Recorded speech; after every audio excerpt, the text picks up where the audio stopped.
जी बिस्मिल्लाहिर्रहमानिर्रहीम अस्सलाम वालेकुम। उम्मीद करो सारे ठीक ठाक तो फर्स्ट क्लास हो गए पे नंबर जी गला बैठा है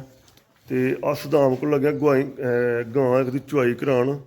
तो एवं छड़दा रहिंदा इन्ना देर अद्धा बच्चे नूं प्यालना। चलो अज सामने चुआई कराने पता लगेगा अद्धा उन्हें छड़दा है या कि सारे चो के नस जांदा है।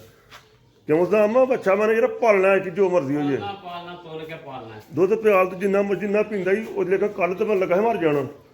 बच्चा खोल गया उस्ताद जी इन्हें वेखिया नहीं वो सारी गाई पी गया तो बाद च पिया आवादर होंदा सी फिर उन्हें तेल तो थोड़ा जिहा प्यालिया तो फिर ठीक होया वे नहीं तो बच्चा तो गया सी ते हुण चलो जी चुआई शुरू करो हस्ताम साहब सदाम जी किन्ना कदी खड़ोगी हैं ओए किन्ना कदी खड़ेगी चोन तो दो बाल्टियां चो ली पर एक बाल्टी उन्होंने भी चुंगाई दी है। अच्छा वो बाल्टी पी जांदा पूरी तालू डेड दो बाल्टियां पी जांदा है बाल्टी। तेरा दिमाग खराब है निका जा बच्चा दो बाल्टियां कितने पी जांदा है। अगले दिन उन्हें पूरी चुंग ली थी माथा भी नहीं बचाया। वो चलो खुला है फिर तो पीना ही पीना है वो दिन बच्चे भी तो औखा ही ना वो लम्मा पिया मैं आखर मर गया सारा साह रले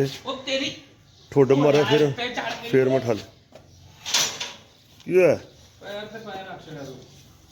कोई गल नहीं फिर क्यों गया खलो जा बाल्टी बहाना पहला बाल्टी दुध की चोया चल ठीक है देख रही कि 5 किलो तेरे सामने दो थानी चोने ने। अच्छा अच्छा दो थाने ये दिन जी ये 20 दिन का बच्चा है 20 किन्ने दिन का जी 25 दिन हो गए और 20-25 दिन का ये कभी बच्छी होंगी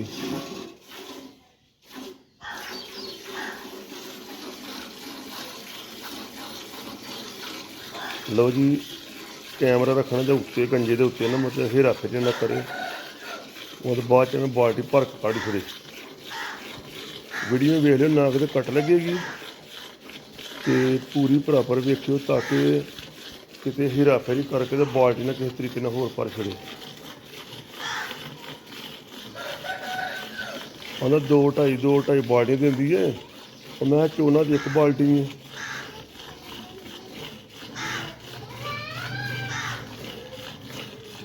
असली ना अजकल पट्ठे भी कोई नहीं ना और स्टाला हो तो ताजी हो तो इन्ना गर्म जिन्ना कोई हिसाब नहीं।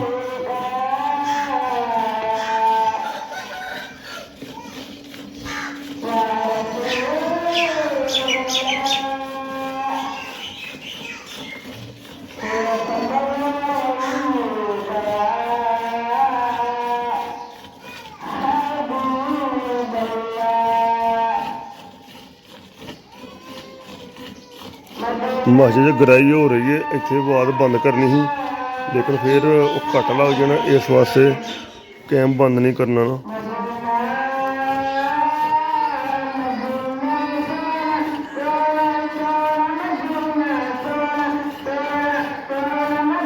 धार मारा स्पीड ना मारा हाँ जोर है नहीं बावां च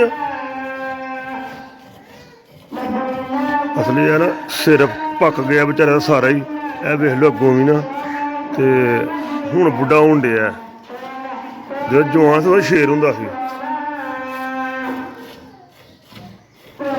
ਲੱਤਾਂ ਵੀ ਡਿੰਗੀਆਂ ਹੋ ਗਈਆਂ ਨੇ ਹੁਣ ਹੈ ਮੈਂ ਲੱਤਾਂ ਵੀ ਡਿੰਗੀਆਂ ਹੋ ਗਈਆਂ ਵਿਚਾਰੇ ਦੀਆਂ ਹੁਣ ਸਿਰ ਤੇ ਵਾਲ ਕੋਈ ਨਹੀਂ ਰਹੇ ਦਾੜੀ ਦੇ ਵਾਲ ਨੇ ਜਾਂ ਪਿੱਛੇ ਨੇ ਥੋੜੇ ਜਿਹੇ ਵਾਲ ਬਸ नाले जोड़ा मेरे को काम करना गंजा हो जाता है सही गल है क्योंकि मेरे आप ही सिर ते कोई नहीं है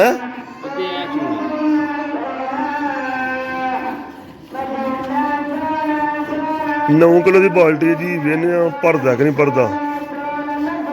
अब अद्धा बच्चे में छड्डना बच्चा मैं आख्या कि यार पाल छड़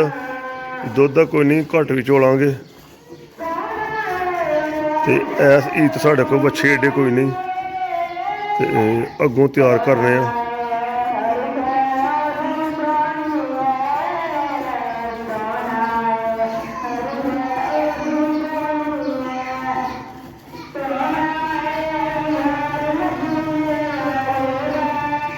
ਸਪੀਡ ਮਾਰ ਸ਼ਾਬਾ ਉਹ ਲੁੱਦ ਲੈ ਰੋੜੇ ਰੁੜਨਾ ਹੀ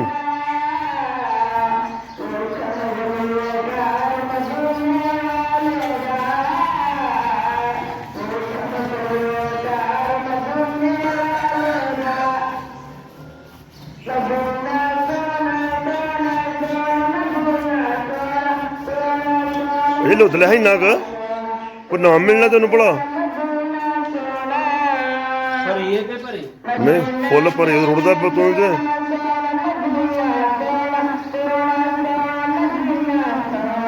ਤੇ ਮੱਖੀ ਪਾਣੀ ਕਿੰਨੀ ਕੁ ਤੁਹਾਡੇ ਕੋਲ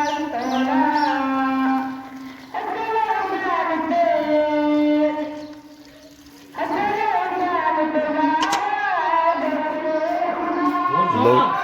ਮੈਨੂੰ ਪਤਾ ਕਿੰਨੀ ਝੋਨਾ ਹੁਣ ਜਿੰਨੀ ਝੋਨਾ ਉਨੀ ਝੋਲ ਹੈ ਇਹਨੂੰ ਭੋਲ ਚੁਗਲੇ ਇੱਕ ਬਾਲਟੀ ਹੋ ਗਈ ਜੀ 9 ਕਿਲੋ ਦੀ ਬਾਲਟੀ ਹੈ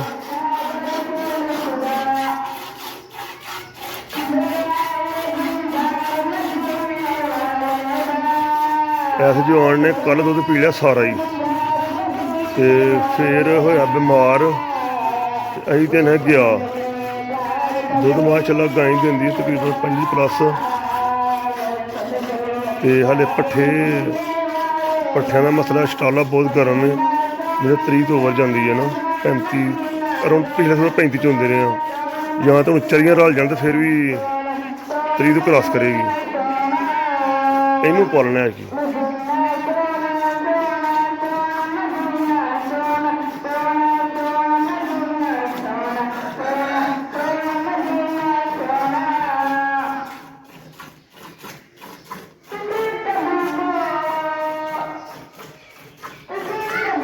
ਇਹ ਉਰਲੀ ਸਾਈਡ ਭਰੀ ਸਾਰੀ ਇਹ ਜਿਹੜਾ ਫੜਿਆ ਥਣ ਤੋਂ ਹੈ ਆਹੋ ਉਹਨੂੰ ਵੀ ਕੱਟਣਾ ਆਹੋ ਉਹਨੂੰ ਛੱਡਣਾ ਹੀ ਉਹਦਾ ਨਹੀਂ ਕੰਪਰੋਮਾਈਜ਼ ਕਰਨਾ ਉਹਨੂੰ ਟਿਕਾ ਕੇ ਪਿਆਲਣਾ ਉਹ ਬੜਾ ਹੀ ਰਹਿਣ ਦੇ ਪੀਣ ਦੇ ਉਹਨੂੰ ਵੀ ਹੈ ਤੂੰ ਕਿਆ ਦੱਸਣਾ ਹੈਂ ਤੂੰ ਕਿਆ ਦੱਸਣਾ ਆਹੋ ਇਹ ਹਾਲ ਕਿੰਨਾ ਕੀ ਇਹ 2 ਕਿਲੋ 2 ਕਿਲੋ ਆ ਹੋ ਗਈ ਜੀ 9 ਤੋਂ 11 ਕਿਲੋ ਉਸਤਾਦ ਜੀ ਫਿਰ ਵੀ ਢਿੱਡੀ ਗਾਂ ਥੋੜਾ ਇਹ ਪੁੱਠੀ ਹੋ ਗਈ ਹੈ ਇਹ ਢਿੱਡੀ ਵੱਡੀ ਗਾਂ ਹੈ ਦੁੱਧ ਥੋੜਾ ਇਹਦਾ ਤੇ ਪੱਠੇ ਪਾ ਟਿਕਾ ਕੇ ਤੇ ਦੁੱਧ ਦੇਣ ਗਾਵਾਂ ਉਧਰੋਂ ਪੱਠੇ ਨੇ ਗਰਮ ਅੱਜ ਕੱਲ ਠੀਕ ਹੈ ਸਰ ਜੀ ਅਸੀਂ ਤੁਹਾਨੂੰ ਨਾ ਇਸ ਵੇਲੇ ਚੁਆਈ ਦਸੀਏ ਇਹ 5 ਨੰਬਰ ਦੀ ਨਾ 5 ਨੰਬਰ ਦੀ ਤੇ ਇਹ ਵੀ ਪਿੱਛੇ ਹੁਣ ਮੈਨੂੰ ਬਹਾ ਲੈਂਦੇ ਇਹ ਵੱਖੀ ਵੇਖ ਲਓ ਸਰਕਾਰ ਭੁੱਖੀ ਹੈ ਗਾਈ ਨਾ ਪੱਠੇ ਅੱਗੇ ਖੋਲੇ ਨੇ ਤੁਸੀਂ ਦੁੱਧ ਕੀ ਦੇਣ ਵਿਚਾਰੀਆਂ ਅੱਜ 3-4 ਪੱਠਿਆਂ ਦੀ ਆਹੋ ਇਹ ਗੰਜਾ ਵੇਖ ਲਓ ਆਹੋ ਚੱਲਾਂ ਜੀ ਪੱਠੇ ਚੱਲਾ ਜੀ ਪੱਠੇ ਲਿਆਵੇ ਠੀਕ ਹੈ ਜੀ ਵੀਡੀਓ ਲਾਈਕ ਕਰੋ ਸ਼ੇਅਰ ਕਰੋ ਸਬਸਕ੍ਰਾਈਬ ਕਰੋ ਓਕੇ ਜੀ ਖੁਦਾ ਹਾਫਿਜ਼ ਗੱਲਾਂ